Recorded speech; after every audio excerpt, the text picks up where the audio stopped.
Hello students, Hindi study classes में आप सभी का स्वागत है। हम पढ़ रहे हैं पाठ 3 ठेस, जिसके लेखक हैं श्री फणीश्वर नाथ रेणु।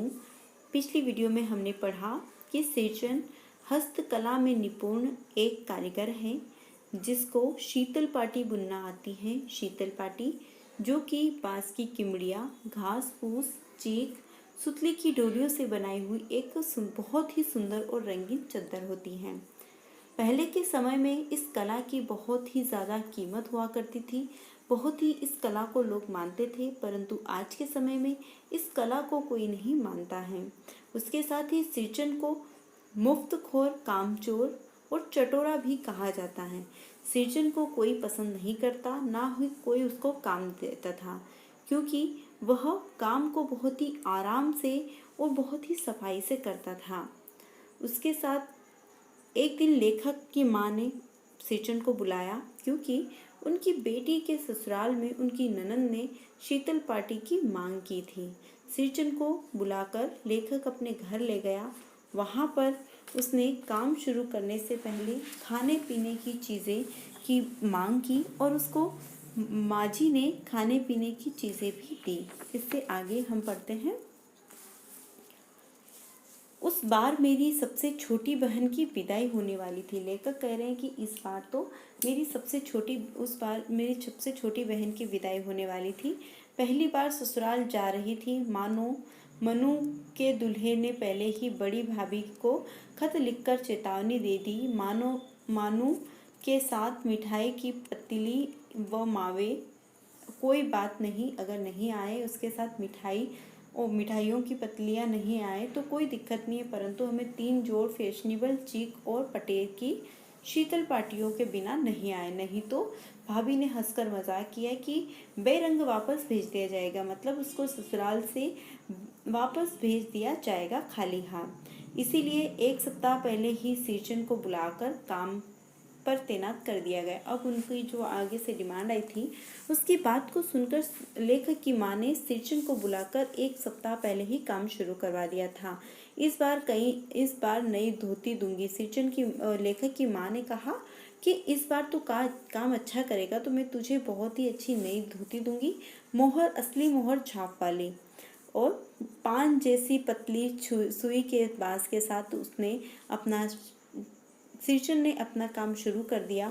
बांस की पतली पतली पान के जैसी पतली पतली डंडियों से वह अपना काम शुरू कर रहा था। अपने काम करते समय वह पूरा ध्यान अपने काम में ही लगाता। इसका ध्यान बिल्कुल इधर उधर नहीं जाता। मछली भाभी ने इससे नहीं रहा गया। उसका इतना सारा काम इतने अच्छे से देख कर उसकी मछली भाभी जो वहाँ पे थी उसको रहा नहीं गया। पर्दे की आड़ से बोली, पहले ऐसा जानती कि मोहर छाप वाली धोती देने से अच्छी चीज़ बनती तो भैया को खबर भेज देती। उसने ताना कसते हुए कहा कि अगर ये मोहर छाप वाली धोती से लेकर इतना अच्छा काम कर देता है तो मैं अपने भाई को भी बोल देती कि मेरे लिए भी वह इस तरीके की शीतल पाटी बुनवा लेता। काम में व्यस्त सृजन के कानों में बात पड़ी। सृजन ने यह बात सुनते ही वह बोलने लगा कि चाहे इसके साथ तुम रेशम का कुर्ता भी दे दो, फिर भी मैं यह काम नहीं करता और इतनी अच्छी शीतल पाटी बुनकर भी नहीं देता। यह तो मानू दीदी है और काकी है, जो मानू की माँ थी उसके बारे में उसने कहा। उनके दूल्हा अफसर भी हैं, मानू दीदी के दूल्हा अफसर भी हैं और काकी मुझे बहुत लाड दुलार करती हैं, इसलिए मैं मानू दीदी के लिए यह शीतल पाटी बुन रहा हूँ। मछली भाभी का मुंह लटक गया, क्योंकि उसको ताना दिया कि मानू दीदी का जो दूल्हा है वह अफसर आदमी है, इसलिए मैं उसका काम करूँगा। मेरी चाची ने फुफार कर कहा। अब मछली भाभी का मुंह लटक गया और वह वहाँ से चल दी। चाची ने फुफकार कर कहा, किससे बात करती है बहू? बहू को चिल्लाते हुए कहा कि तू किससे बात कर रही है? इसे धोती क्या, इसको तो मुंगिया लड्डू भी खिला दो तो भी कम पड़ती हैं। दूसरे दिन चीक की पहली पाती के साथ तारे जमजमाए उठे। अब उसने दूसरे दिन ही उसके अंदर सितारे जैसे चमक उठे हो, इस तरीके से रंग बिरंगे रंग भर दिए। 7 रंग के सतैया तारा सिरचन जब काम में मगन रहता तो उसकी जीभ जरा भी बाहर निकलती होठ पर। अब वो सिरचन जब काम करता रहता तो उसकी थोड़ी सी जुबान बाहर आ जाती है, ऐसा लगता है कि कुछ खाने के लिए लग जा रही है। उसने जब पास में ध्यान दिया तो उसके पास में सूप रखा था और उसके साथ चिवड़ा और गुड़ का ढेला। अब उसे देखकर वह थोड़ा सा परेशान हुआ कि मुझे आज खाने में इतनी हल्की चीज़ क्यों दी गई। वह उसको छोड़कर दौड़कर माँ के पास चला गया, लेखक की माँ के पास गया और उसको बोला कि आज मुझे कलेवा किसने दिया? सिर्फ चिवड़ा और गुड़, मुझे इसके अलावा और कुछ नहीं मिलेगा। माँ रसोई के अंदर से पकवान बनाती हुई बाहर आई और बोली कि बेटा, मैं इतने सारे काम करती हूँ, मुझे नहीं पता कि क्या देखा, क्या दिया और क्या नहीं। मछली बहू को बोला कि इसको बूंदिया क्यों नहीं दी। उसने कहा, सिरचन ने, कि मुझे बूंदिया नहीं पसंद है काकी, मैं बूंदिया नहीं खाऊंगा। फिर भी मछली बहू ने बूंदिया की मुट्ठी भर बूंदिया जाकर उसके सूप में फेंक आई, मतलब झटके से उसमें डाल दी। तब सिरचन ने पानी पीकर कहा, मछली बहुरानी, अपने मायके से आई हुई मिठाई भी क्या तुम ऐसे ही बांटती हो?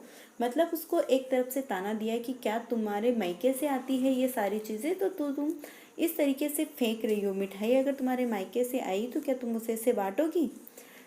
बस मछली भाभी कमरे में बैठकर रोने लगी। तब चाची लेखक की माँ के पास गई और उनसे कहा कि छोटे आदमी का मुंह भी छोटा होता है, तुम इसे ज़्यादा सिर पे चढ़ाओगी तो यह अपने अपने सिर पे चढ़कर नाचेगा, भला उसको दूसरे के ससुराल की बातें करने का क्या हक है। इस तरीके से चाची ने सिरचन की बुराई माँ के सामने की। सिरचन को मछली बहू माँ को बहुत प्यारी थी, इसलिए वह सिरचन के पास आई, उसको बोलने लगे कि तुझे किसी से बहुओं से बात करने की ज़रूरत नहीं है, तुम्हें जो भी चीज़ की ज़रूरत हो मैं हूँ, आप मुझे कहना, इसके अलावा किसी को कहने की ज़रूरत नहीं है। सिरचन का मुंह लाल हो उठा, उसने कोई जवाब नहीं दिया और अपना काम वह करने लगा, क्योंकि उसको माँ की बात माननी थी और वहाँ पर काम करना था। मानू, इतने में क्या हुआ, मानू आई और मानू ने पान का बीड़ा वह खाने की टेबल की तरफ ले जा रही थी।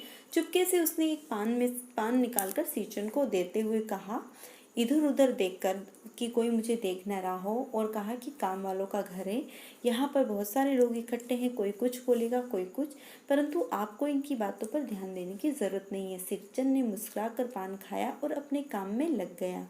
चाची अपने कमरे से निकल रही थी तो सिरचन ने फिर उसको ताना मार दिया कि आप अपने जो डिबिया है उसमें से क्या थोड़ा सा गमकोवा जर्दा मुझे खिलाओगी? बहुत दिन हो गए। चाची कई कारणों से जली भूली थी। सिरचन से गुस्सा निकालने का इससे अच्छा अवसर उसको नहीं मिल रहा था। छनकती हुई बोली, मस्खरी करता है, तुम्हारी बड़ी हुई जीभ के आगे आग लगे, तुम्हारी बड़ी हुई जो जीभ है इसको आग लगे।